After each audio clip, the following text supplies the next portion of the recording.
Oh hey, how are you today? Well, we'll be reviewing the follow-up to Slavic Witchcraft with Russian Black Magic, the Beliefs and Practices of Heretics and Blasphemers by Natasha Helvin. Before we begin, I'm sorry this took forever and a goddamn day. No thanks to the shitty beer virus. I ordered this back in February, got it in 2 days, started reading it on a Monday when I got it. But the stupid virus happened, and my job and I got slapped with being an essential, which killed my urges to practice and study my magics and basically read anything, for that matter.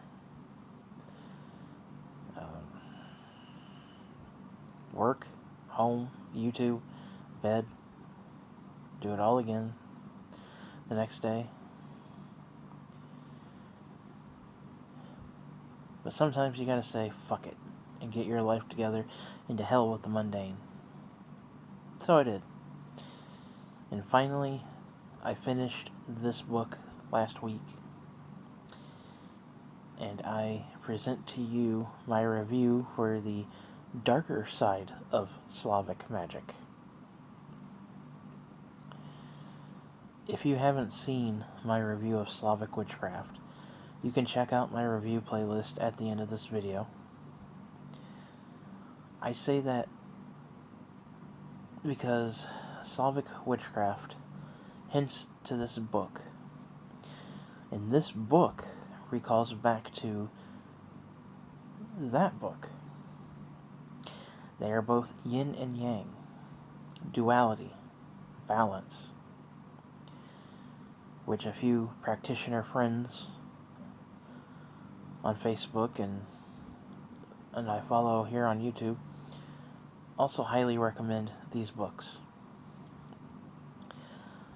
Michael Hyson being one of them, frequently referencing these books.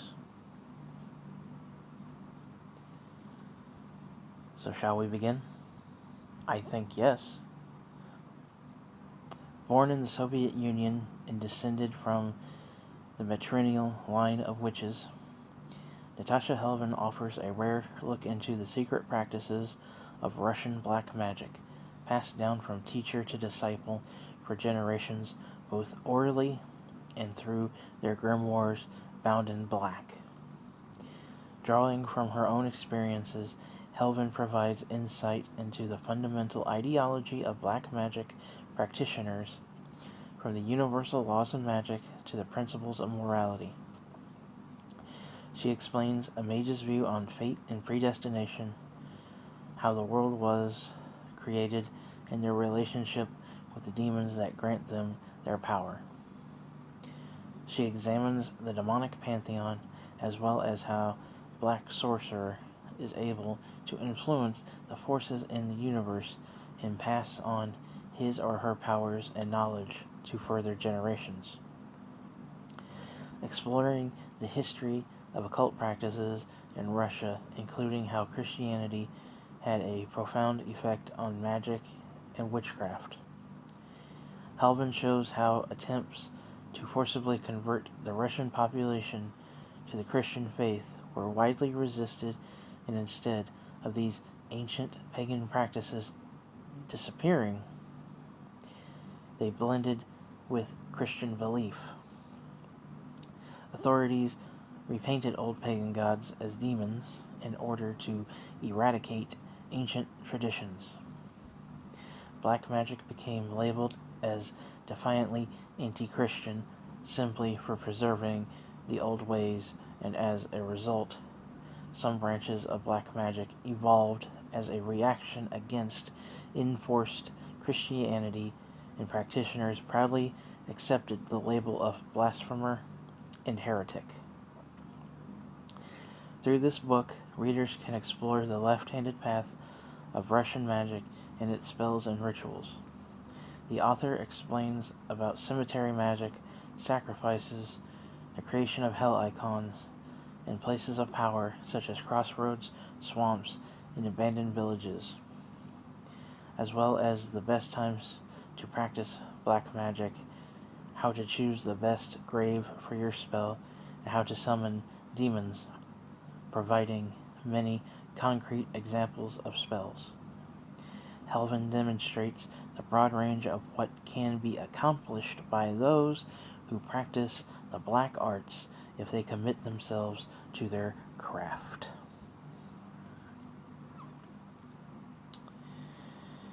Good stuff, right? Hell yeah. Because when I finished this book, this is me talking now, I felt a sense of my heritage. You see, on my dad's side, his mother was a second generation Russian Jew. His grandmother, my great-grandmother, was a first generation.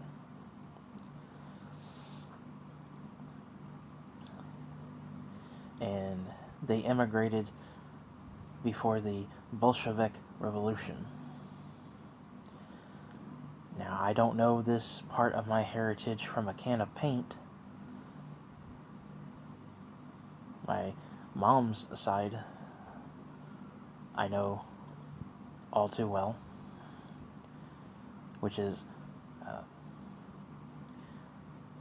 Mexican and Native American.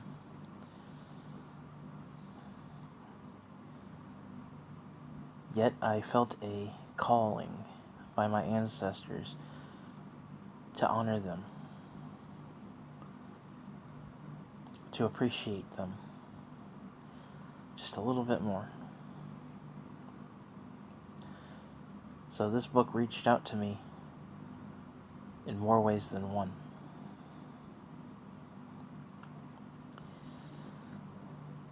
And so we begin with, so we look into the table of contents.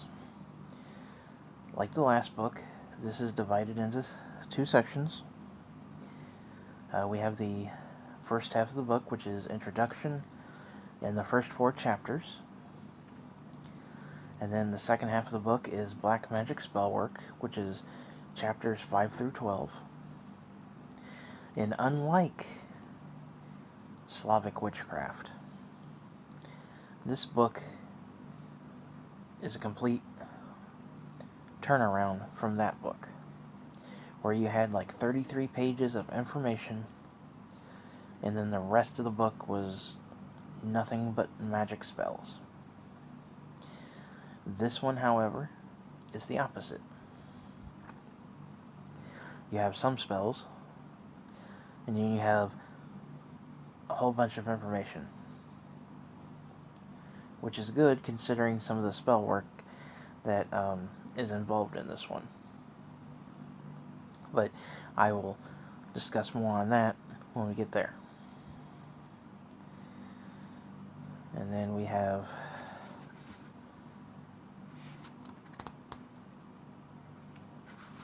a cautionary note to the reader.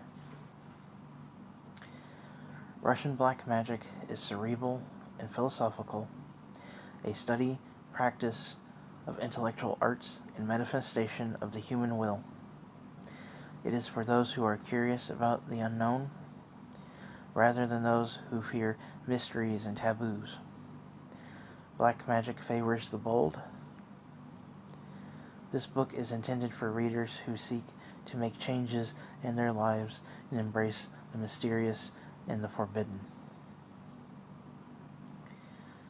In bold font, any readers who use or try to use any of the spells from this book do so entirely at their own risk.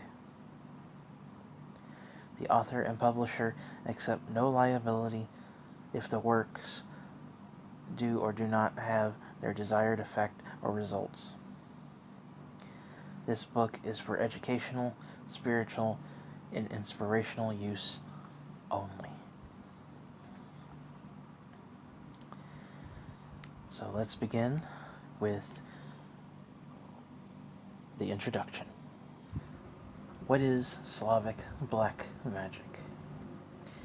We start off with Slavic black magic is a system of ancient sorcery that originates with the black mages of Kievan Rus, Ukraine, Belarus, and Russia in 882 to 1240. Those mages whose ancient spells were mostly destructive were called black practitioners. Sometime after the violent baptism of Russia, 990 to 991, into the Orthodox faith, a new tradition based on Old World witchcraft began to take form. Initially, it consisted of secret knowledge transmitted through notebooks, wrapped in black covers and written at night. This led to being called black magic among the common people.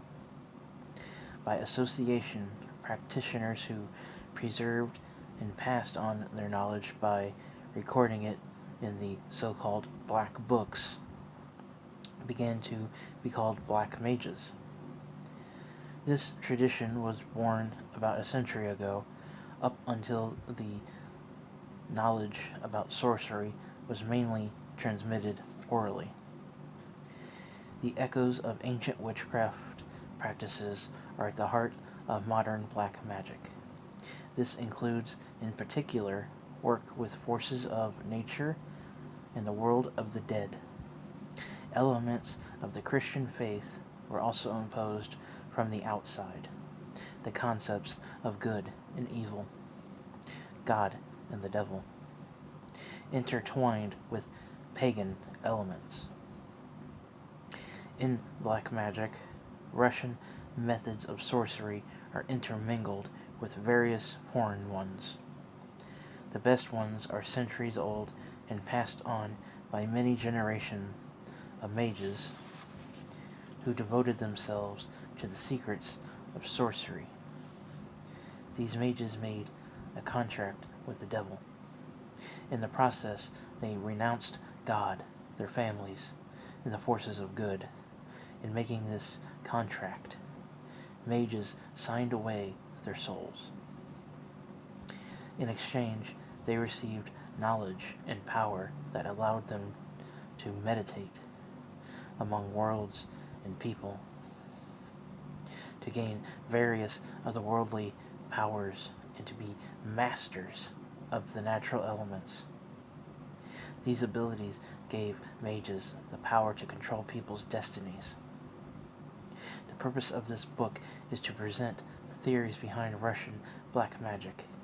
In addition, a considerable number of practical rituals are given as illustrative examples. This book gives details concerning the secrets of cemetery and black magic rituals. Unfortunately, this book cannot provide the reader with the knowledge, rituals, experience, skills, practice, or anything else that only personal training, keyword, personal training, can give. It contains only a small part of the knowledge and rituals involved. This book does not teach you how to be a mage, but only partially reveals the secret knowledge that a mage possesses. It is enough for you, the reader, to understand that.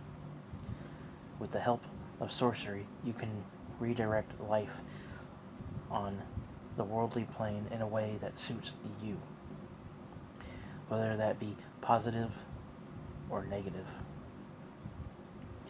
In this book, I will present the foundations of the belief system and occult practiced by blasphemers and heretics. The text considers the main components of the faith, questions about the forces and the people's relationships with them, the creation of the world, moral values, religious practices, attitudes toward various social institutions, and so on. The purpose of this book is to familiarize all those who are interested in the teachings of Russian black mages. As it has been passed on through mage communities for generations. So right off the bat, like the last book, she is showing you the door. It is you who is the one that has to open it.